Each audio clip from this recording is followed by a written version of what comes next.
Most people think bread is harmless, but it's not. That soft slice you toast every morning? It's not fueling you. It's training your body to stay hungry. Here's the uncomfortable truth. Some of the most popular bread brands in the US behave worse than junk food once they hit your bloodstream. Not because you're overeating, but because they're engineered to digest fast, spike insulin, and crash your energy. And no, this isn't about rare products. These are the breads sitting in millions of American kitchens right now. The ones parents pack into lunchboxes, the ones doctors still casually recommend. Before we expose them, hit the like button and subscribe to the channel, because this is the kind of food truth most people never hear, and you don't want to miss what's coming next. Stay with me, because once you see what these breads actually do inside your body, you'll never look at the bread aisle the same way again. Wonder Bread, the original blue bag problem. Let's be direct. Wonder Bread is where the modern bread problem began. This isn't bread made for nourishment. It's bread engineered for maximum softness, maximum shelf life, and minimum resistance inside your body. Every natural defense mechanism that whole grains once had has been stripped away. When you eat Wonder Bread, digestion barely exists. The starch is already broken down before it even hits your stomach. Your body treats it almost exactly like glucose. Here's the chain reaction most people never connect. Blood sugar spikes aggressively. Insulin surges to control the spike. Excess glucose gets pushed into fat storage. Hunger returns far sooner than it should. This is why people can eat a Wonder Bread sandwich and feel unsatisfied shortly after. There's no structural fiber to slow absorption, no real chew factor, no prolonged digestion. Even worse, Wonder Bread trains your brain. Soft foods require less effort to eat, which means you consume them faster, notice them less, and feel less satisfied afterward. That combination rewires appetite control over time. This is not accidental. Wonder Bread is optimized for repeat consumption, not long-term health. It keeps you full just long enough to want more. And despite decades of nutritional awareness, the formula hasn't fundamentally changed. Only the messaging has. If you eat this bread regularly, your metabolism is playing defense every single day. Sara Lee, the comfort trap. Sara Lee's biggest selling point isn't nutrition. It's comfort. Soft, familiar, effortless. That comfort is precisely the problem. To achieve that texture consistently across millions of loaves, the grain must be overprocessed. The natural complexity of wheat is flattened into something your digestive system barely has to work on. The result? Fast digestion, weak satiety, frequent hunger. People blame themselves for overeating when the food itself is engineered to disappear inside the body too quickly. Even Sara Lee's wheat and whole grain options fall into this trap. The grain may start whole, but by the time it's milled, baked, and softened, its metabolic behavior resembles white bread far more than real grain. Another issue is predictability. Sara Lee bread tastes the same every time.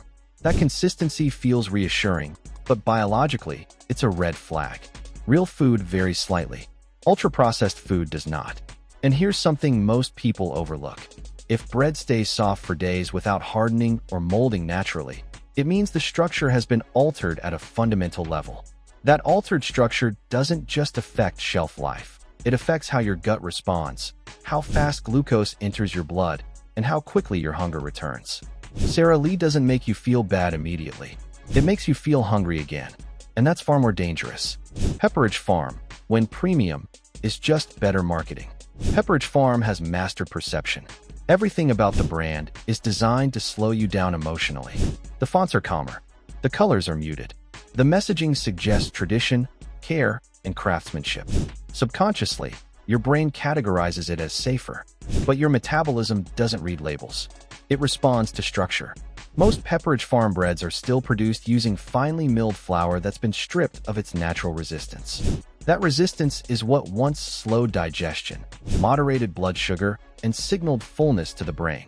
Without it, the bread behaves more like a fast carb than a whole food. Here's what happens with repeated consumption. At first, nothing seems wrong. Energy feels normal. Weight stays stable. That's the trap. Over time, small insulin spikes happen multiple times a day. Those spikes slowly teach your body to expect quick energy. Eventually, hunger shows up sooner and cravings intensify. This is not dramatic damage. It's quiet adaptation, the kind that accumulates unnoticed. Another overlooked factor is trust. People don't question Pepperidge Farm. They toast it for breakfast, sandwich it for lunch, snack on it at night. The frequency increases because the perceived risk is low. And frequency is everything. A food that's okay once or twice a week becomes a problem when it's eaten daily. Pepperidge Farm doesn't feel indulgent, so it escapes scrutiny. And that's exactly how it earns its place in long-term metabolic issues. Premium image, standard processing, predictable outcome. Nature's Own, health halo without health function. Nature's Own thrives on reassurance. No artificial preservatives sounds like a solution. For many people, it signals responsibility, awareness, and progress. But this is where marketing and biology part ways. Your body doesn't metabolize labels. It metabolizes glucose. Even without artificial preservatives, Nature's Own bread is designed to be uniform in texture, extremely soft, easy to chew, fast to digest. That combination means one thing: rapid glucose release. And rapid glucose release triggers the same cycle every time. Blood sugar rises quickly. Insulin responds aggressively. Energy peaks briefly. Hunger returns prematurely. People often blame themselves at this stage. They think they need more discipline or better portion control. But the food itself is failing to deliver the signals that real bread once provided. Signals of fullness, effort, and slow digestion. Another subtle issue is expectation. When people believe they're eating something clean, they unconsciously give themselves permission to eat more of it. 2 slices turn into 4. A sandwich becomes a double-decker. Not because of weakness, because of false confidence. Nature's Own isn't the worst bread on the shelf, but it's one of the most misleading because it convinces people they've fixed the problem when they've only changed the packaging. Health halos don't improve metabolic health. Structure does.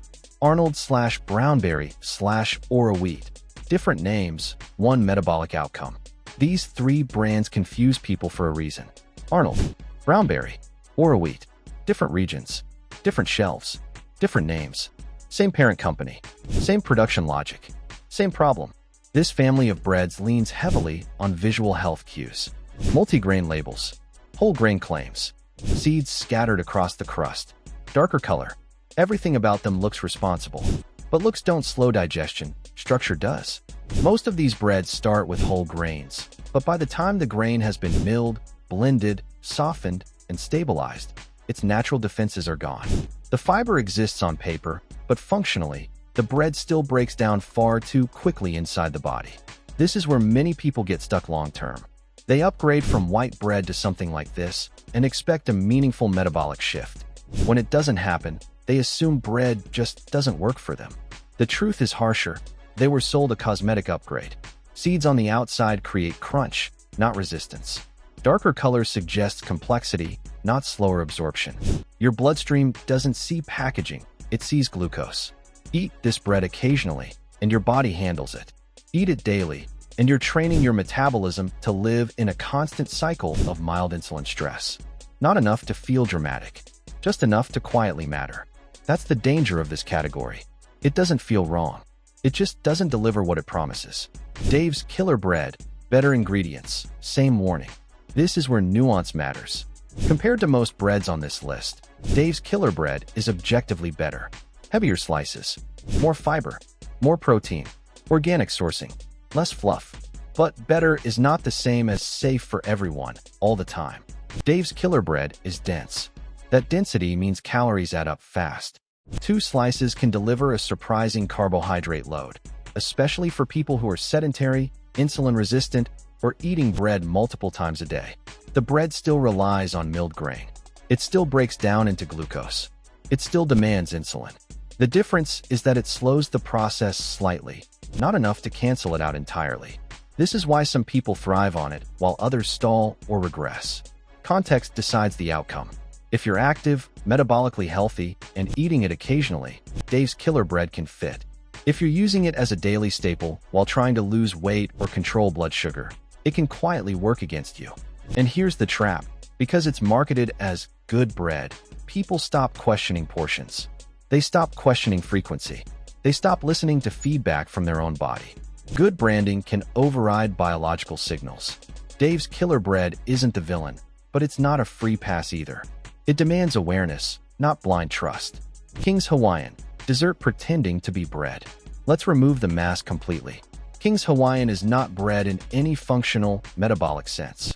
It is a sugar-forward, ultra-soft carbohydrate product designed for maximum pleasure and minimum resistance. The softness is intentional. The sweetness is intentional. The addictiveness is intentional. This bread is engineered to bypass your natural stopping signals. It requires almost no chewing, dissolves quickly in the mouth, and floods the bloodstream with glucose at a speed your body never evolved to handle repeatedly. Here's why King's Hawaiian is especially dangerous. People don't treat it like dessert, they treat it like bread. That psychological framing matters. When something is labeled as bread, people allow it into daily meals, sandwiches, burgers, sides, dinner rolls. But metabolically, King's Hawaiian behaves closer to a pastry. The sugar content alone is enough to spike insulin hard. Combine that with refined flour and zero meaningful fiber structure, and you get rapid blood sugar elevation, strong insulin response, post-meal lethargy, intensified cravings shortly after. This is why one roll never feels like enough. The brain lights up, but the gut stays unsatisfied. Occasionally, frequently, you're running a metabolic deficit disguised as comfort food. King's Hawaiian doesn't just contribute to weight gain, it trains preference. Over time, normal bread tastes bland. Real food feels unsatisfying. That's how dietary quality collapses quietly. This is an indulgence that it's conditioning. Thomas's, the breakfast saboteur. Thomas's gets a free pass because it's associated with breakfast, and breakfast is culturally framed as safe. That assumption is costly. Thomas's English muffins and breads are built on refined grain foundations that digest rapidly and deliver glucose early in the day, when insulin sensitivity is already under pressure from morning cortisol. In simple terms, this bread hits your system at the worst possible time. Here's what starting your day with Thomas's typically does. Blood sugar rises quickly.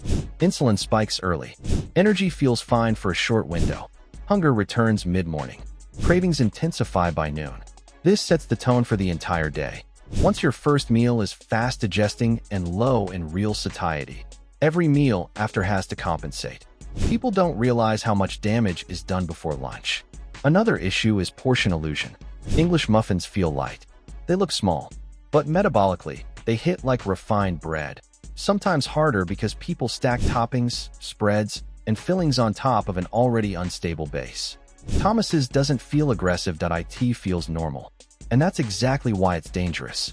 Daily exposure to fast-digesting breakfast carbs teaches your body to expect constant intake. Hunger becomes frequent. Energy becomes inconsistent. Focus suffers. And people blame stress, sleep, or age, never suspecting the bread. This isn't about demonizing breakfast. It's about. Here's the reality, and I'm not going to dress it up. Most people don't end up unhealthy because they live on junk food. They end up unhealthy because they eat bad food disguised as normal food every single day, without ever realizing it. Bread is the most powerful example of that trap. It doesn't look dangerous. It doesn't feel extreme, that it's not something people question. It's breakfast, that it's lunch, that it's just a sandwich. But the bread most Americans eat today isn't neutral fuel. It's a repeated metabolic stress test. Not intense enough to hurt immediately, just consistent enough to slowly reshape how your body handles energy. That's why so many people feel stuck. They're not overeating, that they're not living on fast food, if they're trying to be reasonable. Yet their energy dips. Their hunger shows up too soon. Weight creeps up without explanation. Focus fades. Motivation drops. And they blame age, stress, genetics, or lack of discipline. The truth is more uncomfortable. Repetition beats intention. When you hit your bloodstream with fast-digesting carbs day after day, your body adapts. Insulin stops working as efficiently. Hunger signals get louder. Fat storage becomes easier. Not overnight, but gradually, quietly, predictably. And the most dangerous part? There's no alarm bell. No pain. No warning. Just a slow normalization of feeling worse than you used to. This video wasn't made to scare you. It was made to wake you up. You don't have to swear off bread forever, but you do need to stop treating every bread as harmless. If a food needs marketing to feel healthy, if it digests too fast, if it leaves you hungry instead of satisfied, it does not deserve a daily role in your life. Awareness is leverage. and leverage changes outcomes. If this breakdown helped you see food differently, hit the like button.